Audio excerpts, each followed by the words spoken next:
La famille, Israël met en garde et il prévient que tout successeur après la mort du guide suprême iranien, la personne sera exécutée.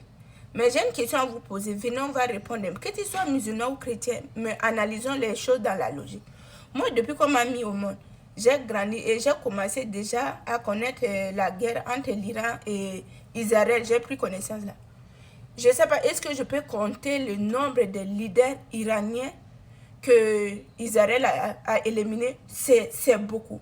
Et ma question que je voulais vous poser, pourquoi l'Iran n'arrive pas à éliminer les leaders israéliens? Les leaders qui sont en Israël, pourquoi l'Iran n'arrive pas à éliminer? Et à chaque fois, vous allez voir que c'est Israël qui élimine. Et moi, je me dis, est-ce qu'il y a un manque au niveau des services de renseignement iraniens ou quoi, je ne sais pas.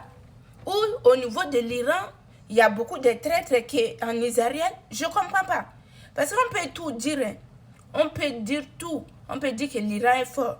Mais ce côté, si vous suivez l'histoire, ce qui se passe entre Iran et Israël, je vous assure, le nombre de leaders iraniens qui sont éliminés là, c'est vraiment beaucoup. Et le plus souvent, lorsque Israël dit, on finira toujours par t'éliminer, et au final, ils finissent toujours à avoir la personne. C'est ça que ça me dépasse, quoi. Je me pose la question, est-ce qu'il y a beaucoup de traîtres ou j'arrive pas à comprendre où le service de renseignement israélien est trop fort ou comment, je ne comprends pas. De vous à moi, selon vous, qu'est-ce qui fait l'erreur là?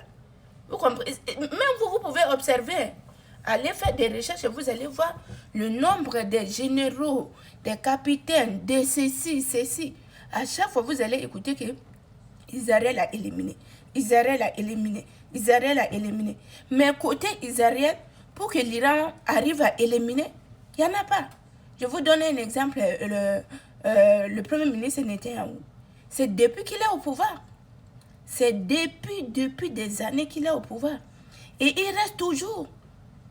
On va écouter que non, l'Iran a bombardé son immeuble, le Liban a bombardé, le Hezbollah a bombardé, mais jamais il n'y a pas quelque chose de concret comme ça qu'on arrive à dire que voilà, il est atteint ou il n'y en a pas.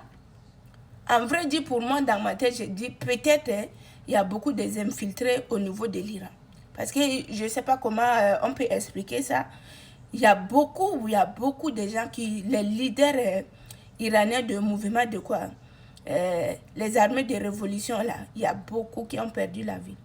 Ça ne date pas d'aujourd'hui, ça date de longtemps. Et voilà, je suis restée, je pose la question, mais qu'est-ce qui ne va pas?